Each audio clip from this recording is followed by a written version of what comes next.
The good old Rolex waitlist. For years, they've told you to be patient, to build a relationship with your AD. However, I do have some WhatsApp messages that suggest that the Rolex waitlist system could be changing massively in 2026, because technically the Rolex waitlist does not exist, and we all know this. However, when I went to a Rolex boutique this weekend, I had a conversation with one of the sales staff, and she told me something that suggests that there's a big change coming in how Rolex allocates their watches. Now, for years, Rolex have executed their marketing plan perfectly, creating fake scarcity and making their watches seem more desirable than they actually should be. But what if I told you that all this fake scarcity may potentially be going away, and all this foul play from all the ADs could be gone by 2026? Now, first of all, let's just be completely clear about something.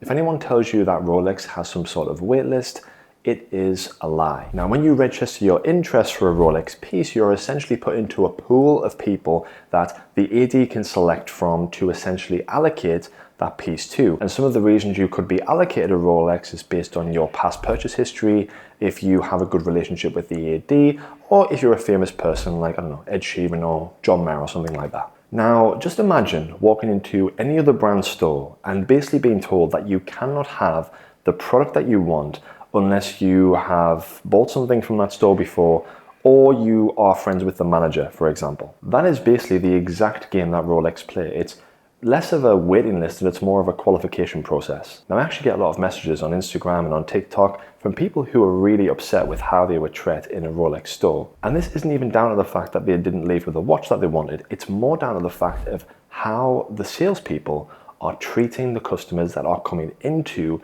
the Rolex boutique. I had one guy who said that he went into Rolex for his 50th birthday to try and acquire a watch, or at least get on the waitlist for a watch, and he said he was treated so badly he literally went over the road to the Tudor store and bought a Tudor there and then. And this isn't just one story, this is hundreds of stories from people either commenting on my videos or messaging me directly telling me that they're sick of how Rolex has treated them. I literally went into a Rolex boutique this weekend, and it's just the way that they kind of smile at you. You can kind of feel when someone is inauthentic, right? You can also feel when someone's genuine and they actually care about helping you.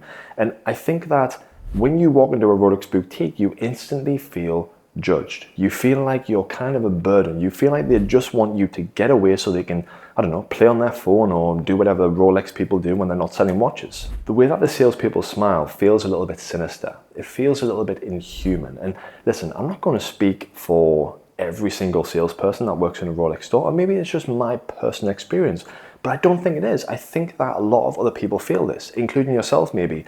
When you walk into a Rolex store, you feel like you are a burden, and that cannot be a good thing. And I think this is because the sales staff in Rolex boutiques are incentivized poorly. So what do I mean by that? What I mean is the sales staff are trained to try and find the people who have the most money to spend the most in the store. They don't care about getting you the watch that you want. They care about maximizing the amount of return from each and every customer.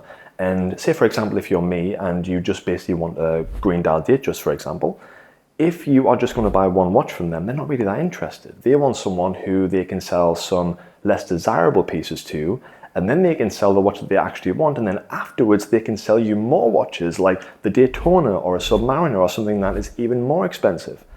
Those are the customers that they want. And if you don't fit into that criteria, then you're probably not going to have much luck. Now, to understand why the salespeople in Rolex ADs act this way, you need to keep in mind the 70-30 rule. Now, this is by no stretch of the imagination an official guideline from Rolex or a criteria that they tell their sales staff, but it is something that I think a lot of people believe the salespeople follow. And the idea is actually pretty simple. So let's say, for example, an AD gets 10 desirable pieces like the Submariners, the GMT Master 2, the Daytonas, for example. And inside that same delivery, they'd also get some lesser desirable pieces, like for example, a two-tone Datejust or a solid gold piece. Now, those lesser desirable pieces are essentially like the gatekeepers, right? So what they would generally do is they will sell these lesser desirable pieces to you so that you can essentially get the pieces that you want afterwards. And this is how the Rolex boutiques work the system, because they are incentivized to sell these less desirable models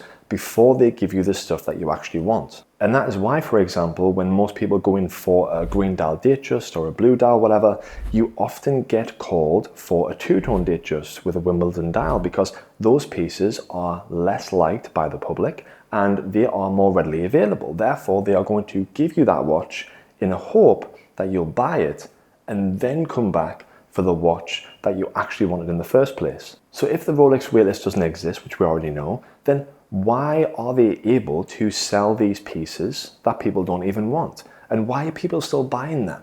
Well, this all comes down to one simple thing. And that simple thing is the arbitrage gap. For example, according to the 2024 reports from Morgan Stanley and Lux Consultant, Rolex's annual production is estimated to be around 1.24 million watches per year. Now, in the last year, Rolex released a slate of new watches and models, including the new GMT Master 2 and a solid gold Deep Sea, but these were largely variations of existing models. Then in 2025, they did something which they've never done in a very long time. They introduced a brand new model, the Landweller. Now, the Landweller is very special because it has an incredible, groundbreaking new movement. The bracelet is completely unique. And this wasn't just a new watch by Rolex, it was a statement. And the reason I think the Landweller is going to be so important is it kind of marks a change in how Rolex are looking at the market and how they are approaching things. So how does this all kind of connect together in regards to how ADs are going to be allocating watches in 2026 and beyond?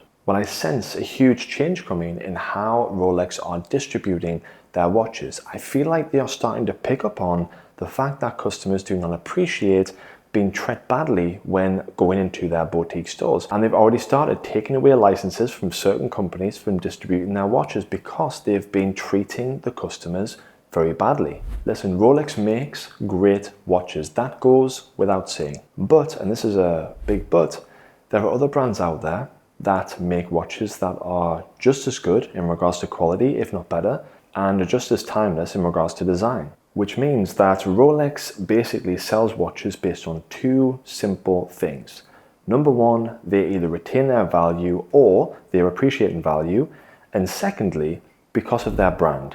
And if we think about it logically, the only reason that a Rolex would either retain its value or appreciate in value is because the demand far outweighs the supply. And if Rolex is making 1.24 million watches a year at least, then ultimately, if they don't have that demand and customers start to become wise to other watches that are out there and other options that they have, then the brand is going to be damaged. And so for the Rolex business model to work, they have to make sure that the demand is always higher than the supply, which is why they're starting to move into the integrated sports watch space with the Landweller. They've developed that watch so they can start to compete with the likes of the Royal Oak.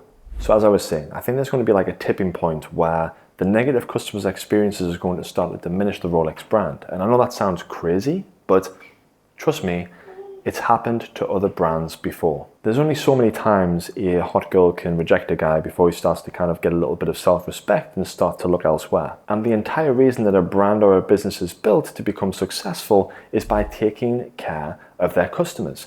And that's the entire reason why Rolex is in the position that it's in today, because over time it has taken care of its customers and created great products that are trustworthy and reliable and beautiful. The reality is that they still have that product, but they're not taking care of their customers half as well. Tell me I'm wrong. They're not. And you can't, because they're not treating their customers well. They're treating them poorly. And that is why, pardon my French, it is going to come back to bite them on the ass if they do not do something about it. And I think that by the sound of things, they are going to do something about it. And they kind of have to do something about it, because you cannot let a brand like Rolex go down the drain just because a couple of ADs are treating customers poorly and they're not creating the experience that you expect from a luxury brand like Rolex. They've been around for quite a while. They've built up a great amount of brand equity, but they're losing it. And that's just a fact, right? Tell me I'm wrong. Let me know in the comments if you agree with me, or if you disagree with me, even better. I want to know if my assumptions are correct. If you've had a great experience with a Rolex dealer, let me know. I want to know if I am incorrect with my assumptions and what everyone's telling me is just a select few people. Let's have a conversation in the comments. But until next time, I'll see you in the next video.